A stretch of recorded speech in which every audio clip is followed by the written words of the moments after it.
combinar una parte química y una parte eléctrica para luego continuar con otro grupo de procesos que tiene que ver con electricidad algunos y luego vamos a ir cambiando las variantes, pero este otro grupo que tiene que ver con electricidad en realidad no es un grupo aislado, sino es un grupo de procesos en donde vamos a utilizar como factor común, vamos a cambiar el estado de la materia para poder realizar el maquinado. Entonces son procesos térmicos. Pero ese proceso de cambio de estado de la materia para poder maquinarlo se hace bajo varios principios. Entonces, el primero es el maquinado químico, que se relaciona con la otra parte que es química y electricidad, y luego otro que es nada más electricidad, y luego ya vamos a ir cambiando los principios. Entonces, bueno, vamos a comenzar con el maquinado químico. ¿Quién estudió en un CEBETIS, ya sea aquí en Hermosillo o en alguna otra ciudad del estado?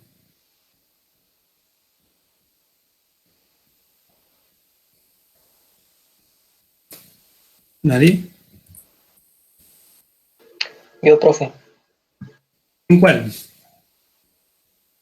Ahí en el de las Quintas, en el 132. 132, ok.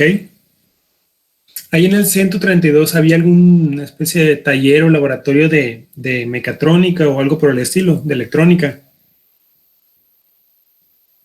Según yo no había electrónica, nada más había construcción, alimentos, laboratorista químico y no me acuerdo qué otros, pero electrónica en sí no. Ok. Bueno, entonces a lo mejor y a lo mejor no tiene experiencia con este proceso. ¿Alguien más que estudió en un CEBETIS? Peraza puso que sí, pero él es de Agua Prieta. Ah, ok. Martínez Peraza, muy bien. Martínez, ¿usted estuvo en algún laboratorio o taller de mecatrónica o electrónica?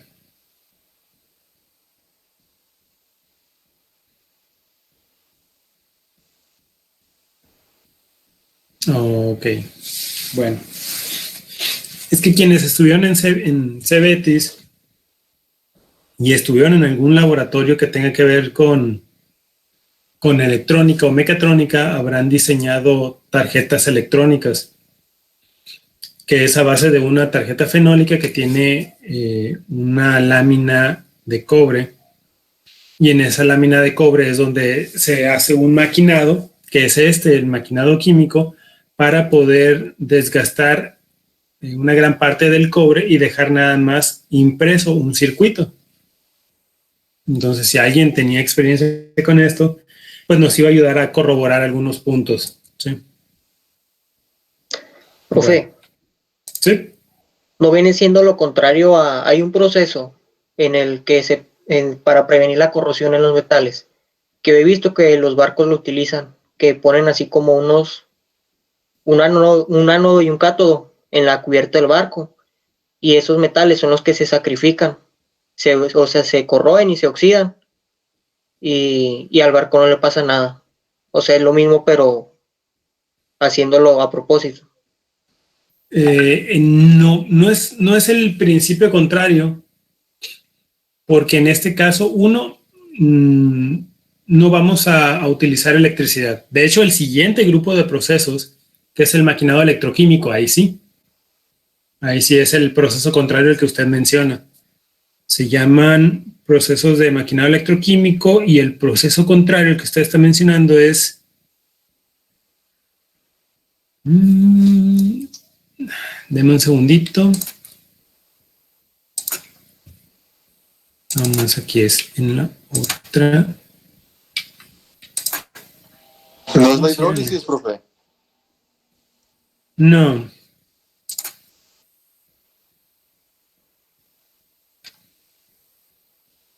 Está propiedad de los materiales. Videos. Electrodeposición.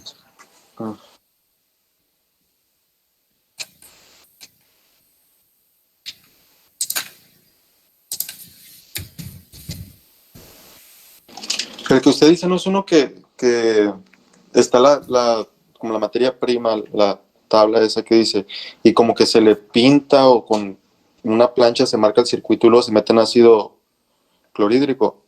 Exactamente, ese es el que yo les estoy mencionando que vamos a ver aquí. Ese es el proceso de maquinado químico.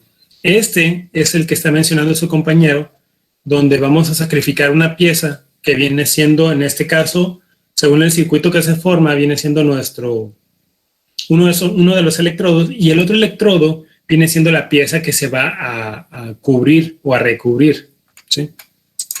Pues aquí tiene que estar en presencia de algún líquido electroconductor.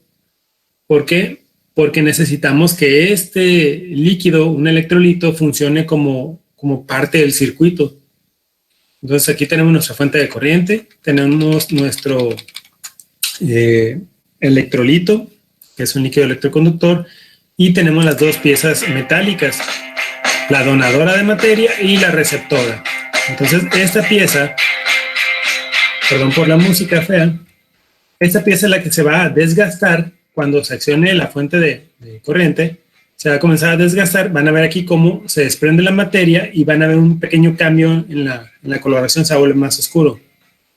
Y es materia que se desprende de esta pieza, ahí está, y se deposita en esta otra. Van a ver cómo se oscurece esta pieza, que es color gris claro, plateado pues.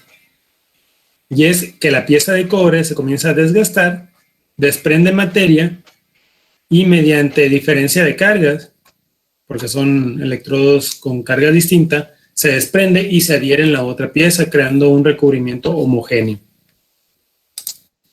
Pues este principio sería el contrario al principio de maquinado electroquímico, que es el siguiente, no es el que estamos a punto de ver. El que nos comentó el compañero, no sé si me recuerda su nombre, porque no lo vi de hecho. Ávila. El proceso que menciona Ávila es el que vamos a ver a continuación, que es el maquinado químico, ¿sí? Bien, entonces vamos a comenzar.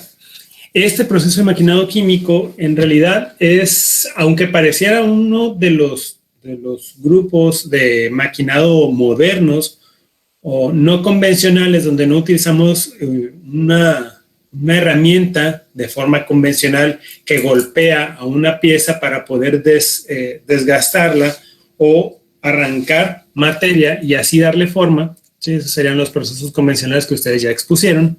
En este caso vamos a ejercer ese principio muy básico de remover materia, pero en base a otro tipo de principios un poquito más complejos.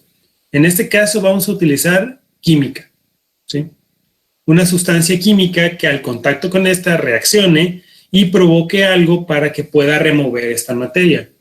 Entonces, este es un principio muy antiguo, por eso es que este maquinado, entre los maquinados modernos, no convencionales, no tradicionales, en realidad es el más antiguo de todos los que vamos a ver en esta unidad 4, ¿sí? Y se debe a la acción química de una sustancia, ya sea con un pH muy bajo o con un pH muy alto. Es decir, vamos a estar utilizando ácidos o bases o sustancias alcalinas, que es lo mismo que una base. ¿Qué tipo de materiales son los que vamos a maquinar mediante este proceso? Pues vamos a maquinar metales, piedras, que no son más que una parte cerámica y una parte metálica, y algunos cerámicos, no todos. Se efectúa mediante el principio de la disolución química, ¿sí? ¿Qué es disolución química? Cuando un material va a disolver a otro, ¿sí? Una sustancia que disuelve a otra, como si agregaran azúcar en un vaso con agua, ¿sí? Algo así. Ese es el mismo, bueno, es el mismo principio, pero no funciona exactamente igual que agua y azúcar, ¿sí? Es simplemente generar esta disolución, lo que va a provocar que la materia se desprenda de una pieza para formar una solución, un subproducto de este proceso. La mayoría de los casos son sales, ¿sí? Muy bien. ¿Dónde vamos a utilizarlo? Pues lo podemos utilizar en circuitos eléctricos, electrónicos. Podemos utilizarlo para la remoción de virutas que se quedan adheridas por algún otro proceso de maquinado convencional, ¿sí? O para el grabado de placas, láminas, o algún otro material como piedras. El principio, como lo mencionaba ahorita su compañero Ávila, parece sencillo, solamente que tiene cierta ciencia. Como les decía, es un grupo de procesos, no es en sí un solo proceso. Este grupo de procesos tiene diferencias ligeras, pero todos constan de 4 etapas o 4 pasos básicos. La diferencia entre un proceso y otro de los de maquinado químico radica en los pasos 2 y 3, que es el enmascarado y el ataque químico. Los pasos 1 y 4 generalmente son iguales, es básicamente lo mismo, ¿sí? En todos ellos. ¿Qué es la etapa 1? Es la limpieza. Vamos a limpiar nuestra materia prima que vamos a maquinar. ¿Qué significa limpiar? Pues vamos a remover cualquier tipo de sustancia que esté adherida a la superficie de esa pieza de trabajo, de esa pieza que se va a maquinar. ¿Como qué? Como polvo, como alguna sustancia de tipo grasa, aceite, cualquier cosa que esté en la superficie que pueda obstruir o interrumpir el proceso de maquinado. Recuerden que se tiene que formar una solución. Si la sustancia no puede entrar en contacto directo porque hay alguna otra, una grasa, un aceite por encima, pues entonces no se va a realizar el maquinado de forma adecuada. Sí, entonces es básicamente limpiar las superficies de la pieza que se va a maquinar. 2, el enmascarado. Si pensaron en una máscara de lucha libre, pues no están tan equivocados. El enmascarado es simplemente cubrir a la pieza que se va a maquinar, pero no la vamos a cubrir toda, solamente la vamos a cubrir en las partes donde no deseamos que sea atacada o que sea disuelta. Y vamos a descubrir o dejar expuesto aquellas zonas donde sí queremos realizar una remoción de materia. Por ejemplo, si yo quiero cortar una lámina para en lugar de tener una lámina, tener 2 láminas, ¿sí? Pues yo voy a cubrir todo menos un pedacito donde sea que ataque el ácido o la base y que al momento de comerse ese material o disolverlo, se pueda separar y ahora sí tendríamos 2 piezas de una. ¿Sí? Entonces se recubre solamente lo que se quiere proteger y se deja descubierto lo que se desea atacar. Después viene ahora sí el ataque químico, ¿Con qué se recubre, que profe? es la acción de la sustancia, ya sea ácida o básica, cuando entra en contacto con la pieza de trabajo y comienza a remover materia, es decir, cuando se da la disolución química. ¿Sí? Tienen que ser, la selección debe de ser meticulosa, no pueden elegir cualquier tipo de ácido o base para que ataque cualquier tipo de materia prima. Hay cierta predilección, entonces hay que seleccionar, dependiendo de la pieza de trabajo que vayan a maquinar, hay que ver cuál es el atacante químico idóneo para que pueda realizar esta remoción. Les hablo de atacante químico, es la forma general de decir ácido o base. Para no estar repitiendo siempre ácido o base, se le llama en forma general como atacante químico, ¿sí? Para que no nos vayamos a confundir entre todos los términos. El atacante químico es aquella sustancia que va a realizar la disolución química. Puede tener un pH muy bajo, un ácido puede tener un pH alto, una base, ¿sí? Entonces, una vez que se expone las zonas de la pieza de materia prima que se van a atacar, se puede sumergir en un depósito donde se encuentre este atacante químico para que empiece la disolución química, o se puede rociar en la superficie, ¿sí? Para que cierta cantidad, ya un poco más medida, actúe sobre la pieza de trabajo, o se puede rociar, sumergir, o bueno, colocar alguna especie de manguera, como si fuera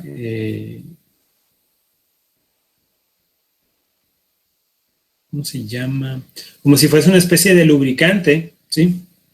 O de refrigerante. Se puede colocar un chorrito justo en la zona donde se va a trabajar. Hay variantes, pues, en el proceso. Una vez que ya se terminó el maquinado, se extrae la pieza o se deja de agregar este atacante químico sobre la superficie que se está atacando, se enjuaga, ¿sí? Se limpia para que eliminen cualquier rastro del ácido o la base, y ahora sí pueden realizar la etapa 4, que es el desenmascarado, remover el polímero que lo está cubriendo para que no sea atacado por este ácido o esta base. Entonces, en esta etapa de enmascarado, las sustancias, los materiales que se utilizan para poder cubrirlo y que no sea atacado son generalmente polímeros. Muchos polímeros hay disponibles para esto. Pero ahorita vamos a ver los más populares. ¿Sí? Así que las variantes en los procesos de maquinado químico radican en cambios en los pasos 2 y 3, que es el enmascarado y el ataque químico. Ahorita vamos a ver algunos ejemplos de procesos y vamos a ver las variantes que hay entre estos pasos 2 y 3. ¿Qué materiales se utilizan generalmente como protectores? Los polímeros. Ejemplos, el neopreno, el PVC o cloruro de polivinilo o policloruro de vinilo y el polietileno. ¿Sí? Hay muchos otros, pero estos son los más populares. Y la protección, ¿cómo vamos a agregar este polímero en la superficie de la pieza de trabajo en las zonas donde no se desea maquinar? Se puede hacer de 3 formas. La primera, corte y desprendimiento. Vamos a cubrirlo, generalmente se hace mediante una película, pero hay otras 2 variantes, ya sea por rocío o por inmersión. Entonces vamos a cubrir la pieza de trabajo y luego vamos a, generalmente se hace un marcado de la zona, ¿sí? A manera de patrón, donde vamos a señalar cuáles son las zonas limítrofes entre lo que se desea proteger y lo que se desea descubrir para que pueda atacarlo el ácido o la base. Entonces, una vez que ya lo marcamos, vamos a realizar un corte con una hoja. Y luego desprendemos, de ahí el nombre de corte y desprendimiento. Desprendimiento cuando retiran de las zonas donde se va a exponer. Resistencia fotográfica y resistencia de pantalla son los otros 2 métodos, pero para que se puedan entender bien, ahorita los vamos a ver, pero les van a quedar unas cuantas dudas. Para que se pueda entender o terminar de entender estas 2 etapas o estos 2 métodos distintos de protección, voy a necesitar que ustedes realicen una simple tarea. Se las voy a poner en Classroom, así que no la hagan hasta que ya la tengan ustedes en Classroom. Van a buscar 2 procesos. Uno que se llama revelado fotográfico, que es el proceso que antes era muy popular para obtener las fotos en un papel especial, las fotografías, partiendo de un rollito que era el negativo.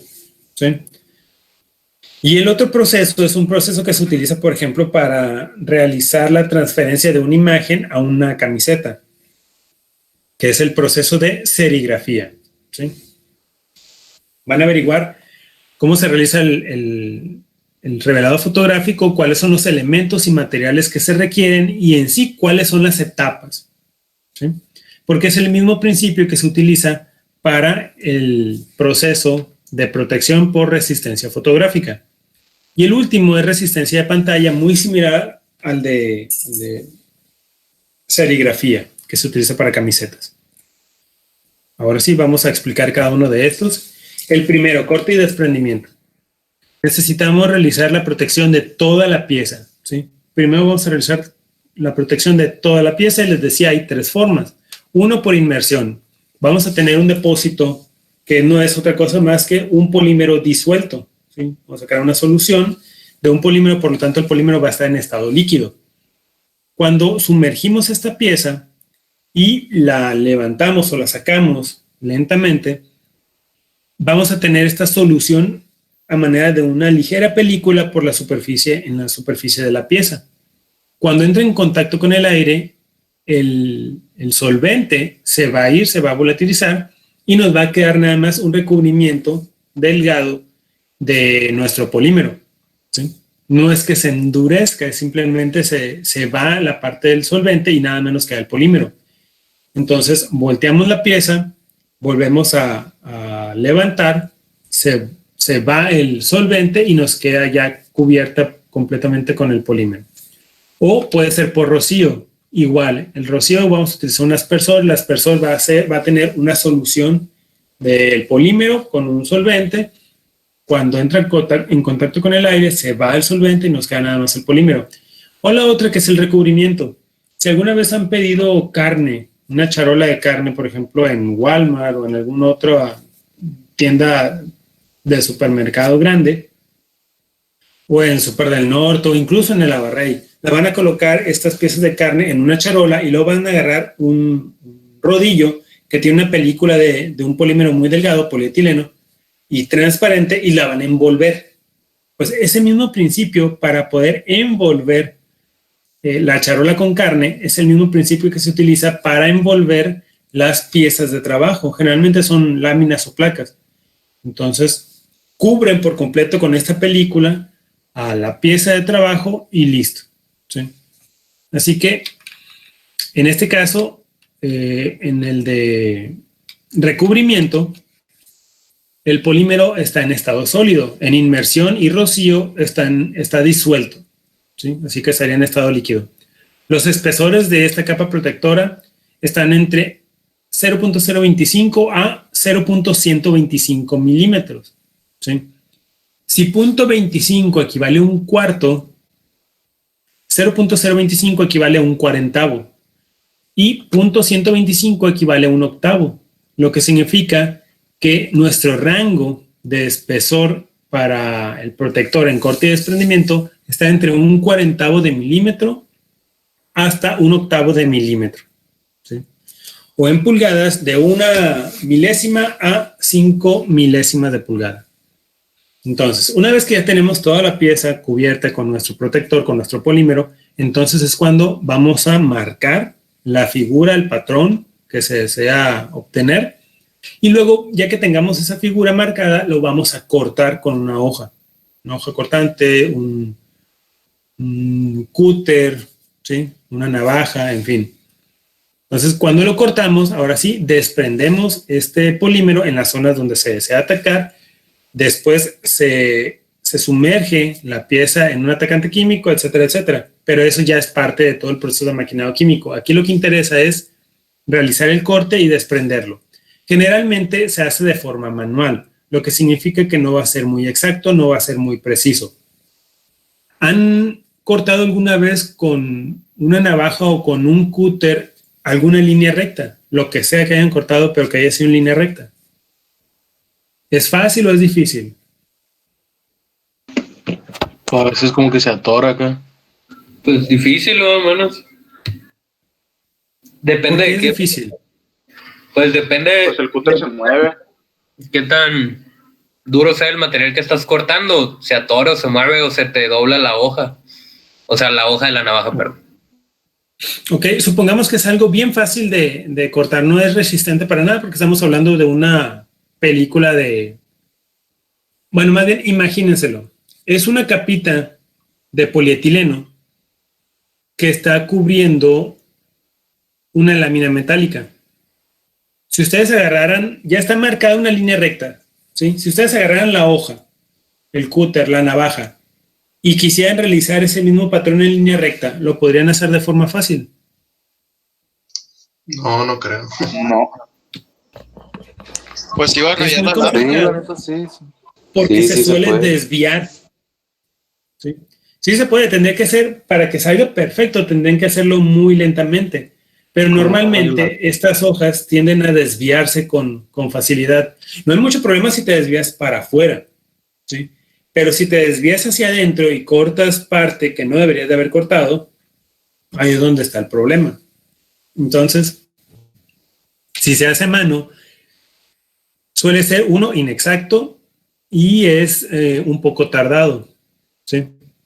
Entonces, como no es muy preciso, no es muy exacto, lo vamos a utilizar en piezas grandes normalmente. Digo, este proceso de corte y desprendimiento se hace para piezas grandes. Como son piezas grandes, no se van a manufacturar muchas piezas, no se va a maquinar mucho.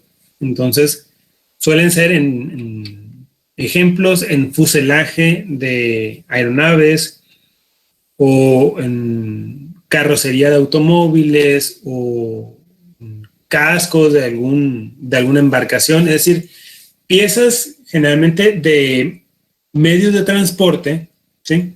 Que son grandes, pero que para poder reducir el peso vamos a desgastar una cantidad considerable de esta lámina o de la placa, ¿sí? Eso reduce el peso y obviamente se vuelve más eficiente el motor o lo que sea que impulse a ese medio de transporte. una turbina en un avión, el motor en un barco, el motor de combustión interna en un automóvil, en fin. Entonces, es para hacerlo más ligero. Entonces, el rango de tolerancia está en más o menos 0.125 milímetros, o lo que es lo mismo, más o menos 1/8 de milímetro. Te puedes equivocar 1/8 para arriba o 1/8 para abajo, ¿sí? De lo que se te especificó. En pulgadas, 5 milésimas de pulgada. Este proceso es el menos exacto. Vamos a ver el número 2, que es el más exacto de todos, el más preciso, el más delicado. En este caso utiliza técnicas de revelado fotográfico para poder realizar el enmascarado. ¿En qué consiste? Bueno, para empezar, el polímero que se utiliza para cubrir a la pieza de trabajo no es un polímero convencional como en el caso anterior o como el siguiente proceso. Es un polímero fotosensible. ¿Qué significa esto? Que es sensible a la luz, pero no cualquier tipo de luz, no a la luz convencional que utilizamos para iluminar una habitación, sino a la luz UV o ultravioleta, ¿sí? Entonces, cuando se le aplica luz ultravioleta, permite realizar una transferencia, pero necesitamos, lo mismo que en la fotografía, un negativo. Ese negativo se obtiene a partir de un diseño en CAD. Ustedes quieren dibujar una pieza para un circuito electrónico, pero son piezas generalmente pequeñas. Entonces, ustedes realizan el diseño en AutoCAD, lo imprimen en una hoja de acetato, es decir, una hoja transparente de un polímero. La composición química es un acetato. Entonces, esta se imprime. Cuando se imprime, la van a imprimir esta hoja de acetato, luego van a generar una especie de sándwich. En medio van a tener la lámina metálica. Luego van a cubrirla por completo con el polímero fotosensible para realizar la protección. Luego van a colocar el negativo en la parte superior y en la parte inferior, ¿sí? Entonces van a tener un sándwich de 5 capas. Negativo, luego el polímero, luego la lámina, luego otra vez el polímero que lo está cubriendo y luego otro negativo. Lo van a colocar en una máquina que tiene lámparas que emiten radiación ultravioleta o luz ultravioleta, tanto por arriba como por abajo. Entonces colocan todo este sándwich. La luz va a generar una transferencia del patrón que está en el negativo, la va a transferir al polímero que está cubriendo la lámina, ¿sí? Entonces ya una vez que se transfiere ese mismo patrón, esa misma figura, como si fuera la fotografía de un negativo al papel fotográfico, entonces es cuando se expone este polímero a un solvente especial, ¿sí? Si ustedes imprimieron, por ejemplo, un dibujito con forma de engrane, ¿sí? Entonces este polímero va a tener esa misma formita del engrane. Lo que va a hacer el solvente es disolver todo aquello que no sea ese patrón que ustedes imprimieron y que transfirieron al polímero. Así que todo lo que no estaba impreso en el acetato, todo eso se va a remover del polímero y va a dejar nada más esas otras figuras listas, sin disolver. Entonces, ya que removieron cierta parte del polímero, es la parte que se va a eliminar, lo van a exponer al atacante químico, al ácido o la base. Entonces, el ácido o la base va a comenzar a disolver, a comerse el material metálico que quedó expuesto, y entonces nos va a quedar la pieza que había sido diseñada e impresa originalmente en un acetato, pero que se transfirió al polímero. Esa misma figura va a quedar ahí. Ya cuando terminen de enjuagar con agua para que eliminen cualquier rastro del atacante químico, simplemente desprenden o desenmascaran, quitan el polímero protector y listo, ya tienen su pieza maquinada, ¿sí? Este es el proceso más preciso de los tres: de corte de desprendimiento, resistencia de pantalla y fotoresistencia. Profe, las láminas ¿Cuál es son el delgadas. margen de tolerancia? ¿Sí? Las láminas son delgadas o pueden ser gruesas en este proceso. Pueden ser gruesas, pueden ser placas, por ejemplo, que es la diferencia entre una lámina y una placa, es el espesor. Cuando es delgada se le llama lámina, cuando es una pieza metálica gruesa se le llama placa. Bueno, pueden ser gruesas. El pequeño problema es algo que vamos a ver después del siguiente proceso, que se le llama socavado. Es un inconveniente de este tipo de maquinado, sobre todo cuando se van a maquinar piezas de grandes espesores.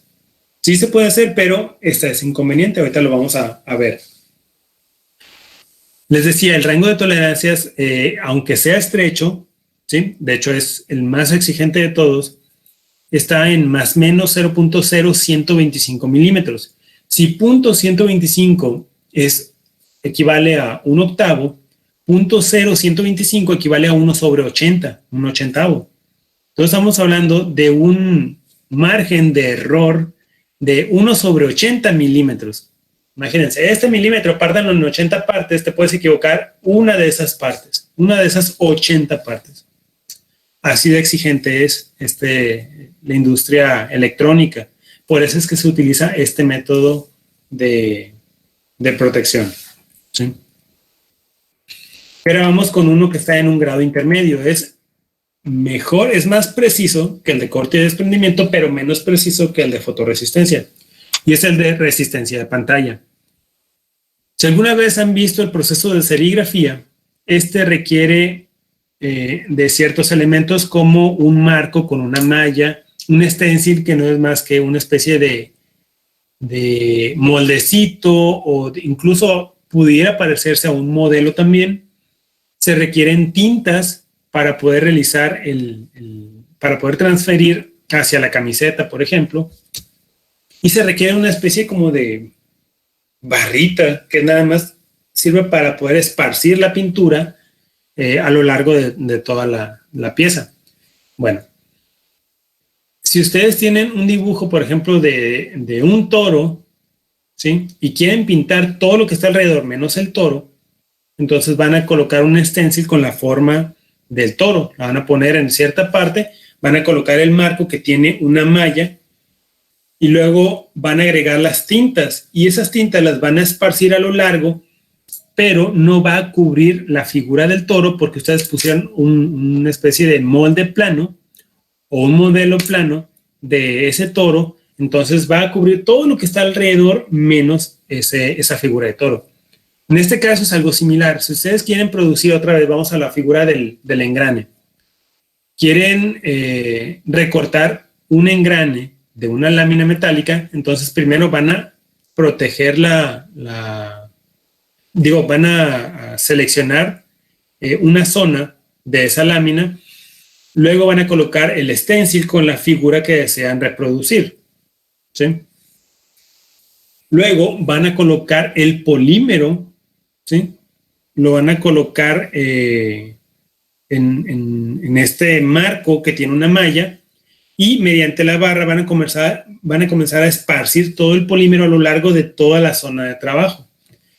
En este caso tendría que ser al revés, porque si yo pongo un stencil con la figura de un engrane, entonces yo voy a proteger todo menos esa figura de engrane. Entonces cuando lo corte, voy a cortar un engrane, no voy a tener la figura, un engrane como tal. Entonces yo lo que tengo que proteger es todo menos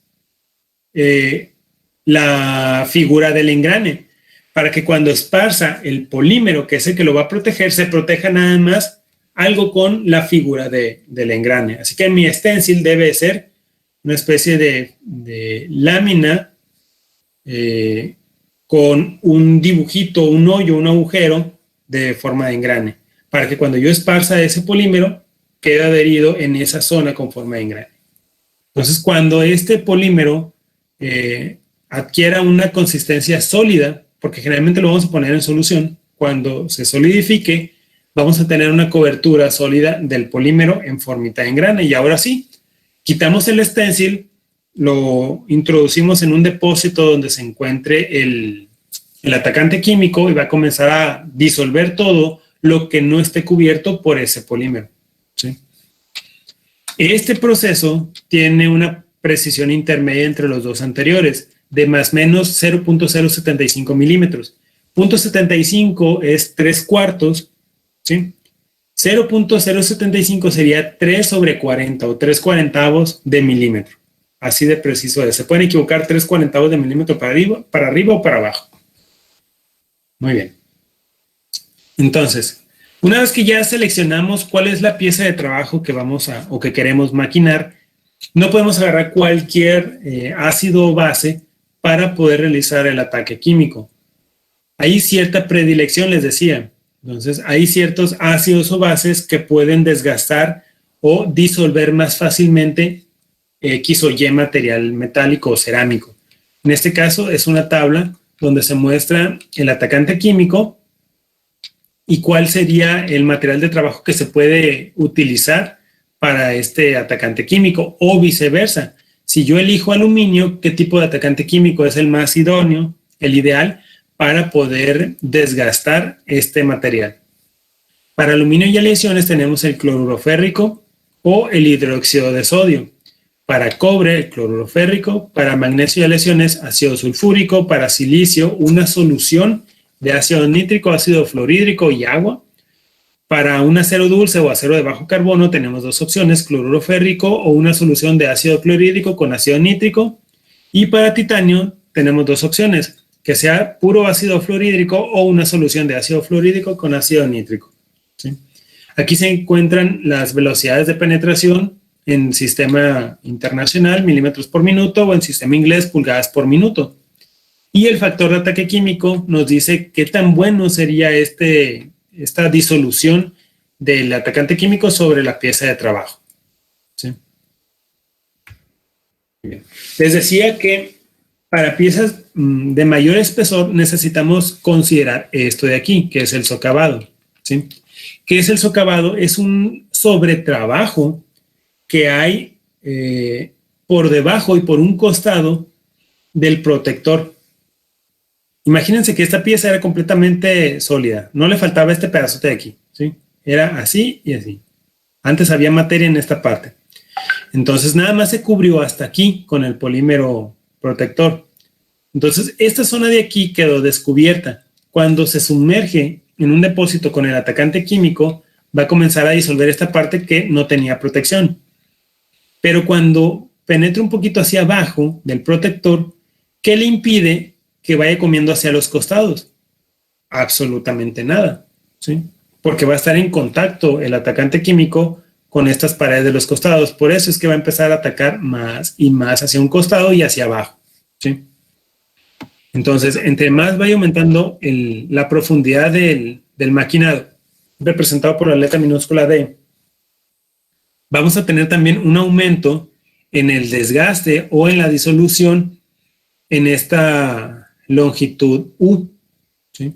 Que es lo que va a sobretrabajar por debajo del polímero protector, ¿sí? Entonces a esta figura, a este trabajo extra, se le llama socavado, este maquinado adicional.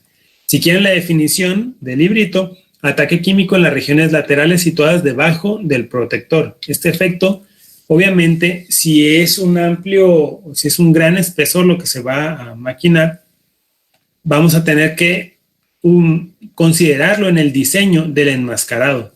Por lo tanto, se tendrá que sobredimensionar el protector sobre la pieza de trabajo, ¿sí? A mayor profundidad, mayor protección hacia los costados. Muy bien. Ahora sí, vamos a ver los diferentes métodos de maquinado químico. ¿Alguna duda hasta el momento? Todo bien. Todo bien, profe. Perfecto.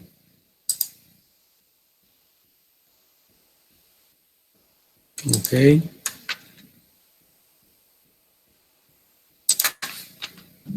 Ok, muy bien. Es que hay un simposio ahorita y estaba nada más verificando a ver si no hay algún pendiente para mí. Muy bien, fresado químico. Quienes expusieron sobre el fresado y las máquinas fresadoras y el proceso, bueno, vamos a ver qué tanta similitud hay con esta variante del proceso de maquinado químico. Este es el primer proceso que tal cual se comercializó, ¿sí?, a la industria. Para poder proteger las piezas que se van a maquinar en la zona donde no se desea maquinar, se utiliza el primer método de protección, que es el de corte y desprendimiento. Inmediatamente nosotros vemos que se utiliza corte y desprendimiento como protección o como método de protección, debemos de pensar automáticamente que la precisión no va a ser lo mejor, ¿sí?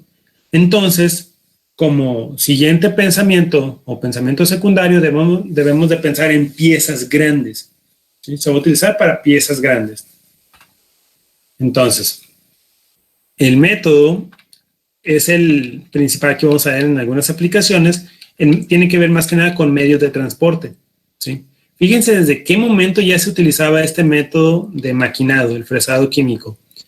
Durante la Segunda Guerra Mundial, para reducir el peso de componentes, de fuselaje, de carrocerías, etcétera, etcétera, en aeronaves, en barcos, en medios de transporte terrestre, ¿sí? Como autos, tanques, etcétera.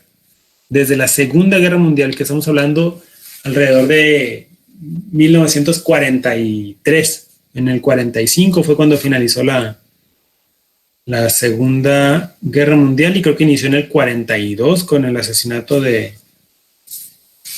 archiduque Francisco Fernando. Entonces, fue hace muchísimo tiempo, no es algo moderno para nada, ¿sí? Bueno, entonces, como vamos a trabajar con piezas grandes, vamos a necesitar remover materia en grandes cantidades, y la idea es que sea lo más rápido posible. Como vamos a utilizar un atacante químico que sea el predilecto para ese material de trabajo, entonces la velocidad de remoción tiene como consecuencia negativa que puede dejar una ligera rugosidad en la pieza, algo visible, algo palpable, ¿sí? Y esto depende mucho, la rugosidad se va incrementando conforme vaya siendo más grande la profundidad en este caso, de fresado, ¿sí? A mayor profundidad, mayor rugosidad. Y el socavado también va a aumentar, aparte de la rugosidad. Otro, si utilizamos el mejor atacante químico que remueva a mayor velocidad, también va a haber un incremento en la rugosidad. Si utilizamos un atacante químico que no sea el predilecto para ese material, pues la velocidad de remoción va a ser más lenta y la profundidad la rugosidad se puede controlar un poco mejor. Tendremos una superficie más lisa, ¿sí? Muy bien. También se puede utilizar en dispositivos electrónicos, pero aquellos que no sean muy pequeños, que no necesitemos de una alta precisión. El inconveniente. Hay algunos, el fresado químico tiene como consecuencia negativa un daño en la superficie del material dependiendo del ataque preferencial. Les decía ahorita, si elegimos al mejor, al que va a remover a mayor velocidad, pues va a quedar más rugoso. Y otro asunto, lo que tiene que ver con el ataque intragranular. En un material, ¿sí? Un mismo material puede tener diferentes características, ¿sí? Aunque sea la misma composición química, puede presentar diferentes características o propiedades dependiendo del arreglo que tenga en su estructura interna. Recuerden que las propiedades de los materiales dependen de dos cosas. Uno, la composición química, y dos, la estructura interna del material. Entonces, si tenemos un acero de medio carbono, yo puedo, mediante este procesamiento del material, puedo tener diferentes zonas con diferente acomodo, diferente estructura, ¿sí? Así que esos granos, que es como le llamamos a las zonas de estructura, de un arreglo en su estructura, un arreglo ordenado, si tengo diferentes patrones de arreglo, diferentes estructuras, yo voy a tener diferentes granos. Por lo tanto, si tenemos diferencias en las propiedades, también una de esas propiedades es la capacidad de disolución química. Por lo tanto, si yo lo expongo al atacante químico, puede afectar distinto un grano a otro, ¿sí? Entonces, si nuestro material tratamos de reducir los granos y esparcirlos o distribuirlos de forma homogénea, pues eso permite que también de forma aleatoria y homogénea tengamos diferente ataque. Entonces, ese podría ser un aspecto negativo cuando se expone a este proceso de maquinado, ¿sí? Si es así, entonces a lo mejor sería necesario recurrir a otro método distinto de maquinado. Bueno, otra, el daño metalúrgico es muy pequeño, va a depender del material que estén seleccionando, ¿sí? Esto en la superficie de trabajo. Si eligen al que remueva más rápido, pues va a ser un daño mayor. En estructuras soldadas, cuando se va a soldar un material, no escogemos siempre el mismo material para poder soldarlo. Hay en algunos casos donde se tiene que escoger otro material completamente diferente a las piezas que se van a unir. Cuando es un acero al carbono, se utilizan, si es soldadura por arco eléctrico, se utilizan varillas o electrodos, generalmente de un acero al carbono también. Pero exactamente la misma composición no va a tener, no va a ser exactamente el mismo porcentaje de carbono de las piezas que están separadas, que se desean unir, al de la varilla que se está empleando. O en el caso más exagerado, cuando se va a soldar cobre, ¿qué elemento metálico se utiliza para unir al cobre?